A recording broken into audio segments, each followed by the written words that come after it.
Oh,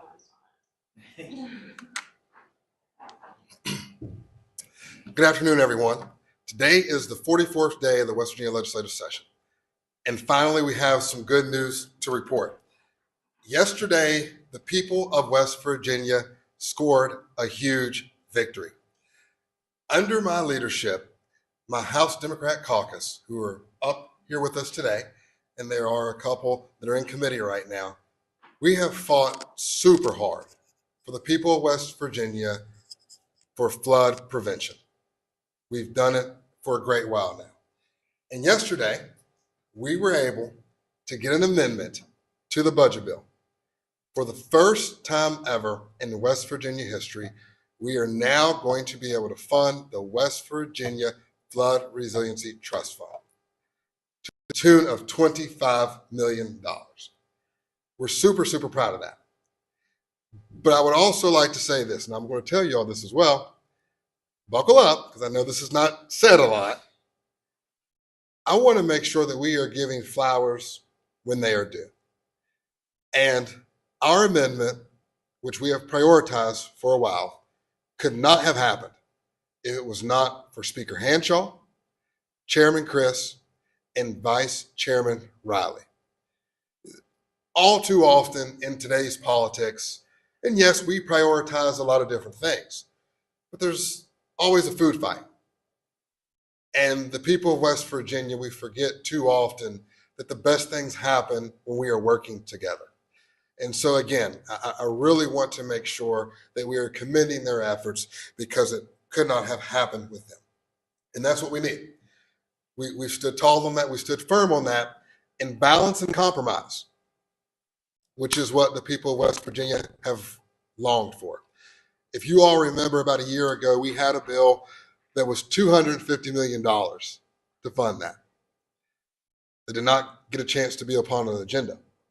Last year, during the budget process, the team that you see before you today, we presented a $50 million amendment. That amendment failed.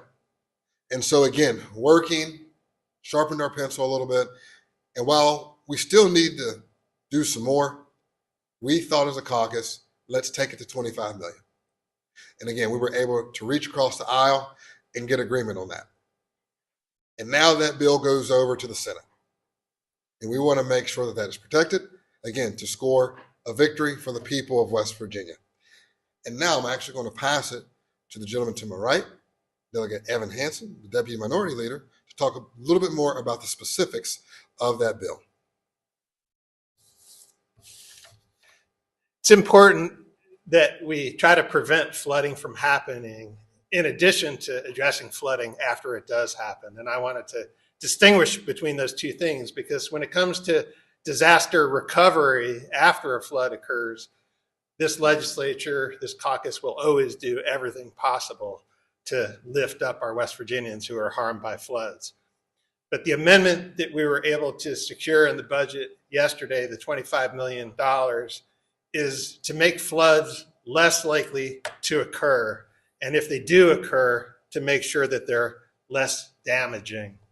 And that's the West Virginia Flood Resiliency Trust Fund that we're talking about.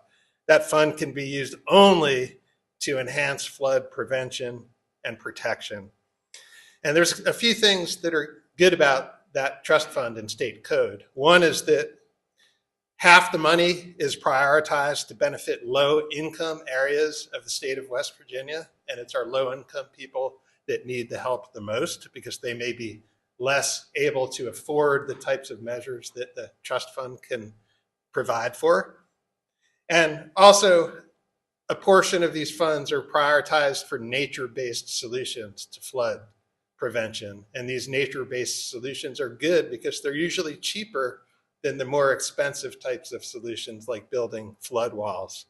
So to give you just a couple examples of what could be funded through the trust fund that now hopefully will have $25 million in it, things like restoring the riparian areas along rivers and streams to reconnect floodplains to the rivers so that floods are not as damaging to human structures. Things like improving stream crossings or replacing culverts so that when it rains, the rainwater could flow through those culverts and not back up and cause flooding. The money could be used to flood-proof critical facilities like our hospitals and like our water and wastewater treatment facilities to make sure they're not damaged when it floods. And the money could also be used to help our low-income residents afford to move out of the floodplain if their homes happen to be in areas that are repeatedly flooded. So there's lots of good that could come from this $25 million. And again, I just want to reiterate, all these things will make flooding less likely to occur and less damaging when it does occur. And on top of that, if flooding does occur, we stand ready to lift up and support our West Virginians who are in need. And I'll introduce now Delegate Anitra Hamilton to give some further remarks. Hello, I'm Delegate Anitra Hamilton, representing District 81, Mon County. But as many of you know, I am originally born and raised from McDowell County.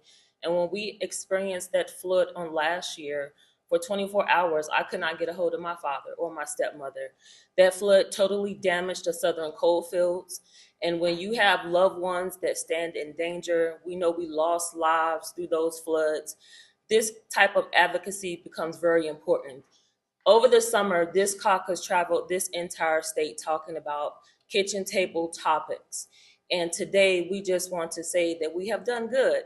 You know, we're happy to see that our advocacy, our hard work, us putting together legislation, us working across the aisle has resulted in us being able to secure $25 million. And we're just hoping that it stays secure and that it's a win for the Southern Coalfields. We know that the Southern Coalfields is experiencing many crises right now, and we will continue to advocate for the needs of the entire state because this caucus is people first. We're people-led, we're principle-led. We love the people of West Virginia, and we will continue to fight for the people of West Virginia. So I believe we have shown that, and we just ask that you will continue to support us in our efforts as we continue to fight for West Virginia. So I turn it back over to our minority leader. And again, we're excited, and we know this is just a start. It doesn't finish here. We will continue to advocate for more money, for more ways to be effective in building West Virginia. Absolutely. And thank you, Delegate Hamilton. Just to reiterate, this is just the beginning, but it's a darn good beginning, right? And so we want to make sure that our partners across the chambers, that they retain that language in there, that money, when that budget bill comes back. Very, very important. And so with that being said, I know we have media here. Are there any questions today? Yeah, I just have a question of, I understand that $25 million is being placed at the very bottom of the surplus section of the budget. And to my understanding, I might be wrong on this, they go in order of what is in that surplus section. There's about $190 million worth of stuff before it gets to that $25 million. Do you have any hopes that if this were to even go through, that there would at least be some money, we would have a surplus big enough to have some money at least go to that office? We do believe there's money there, and we're going to step out on some faith. And I see my delegate from Mon County, John Williams, he might want to bite at this apple. But I will say before I give the mic to him, we're going to work in faith that the estimates, all right, from the supermajority are true. And then, in fact, if they are true, then there is enough money to help the people of West Virginia in regards to floods. There's something else you want to say?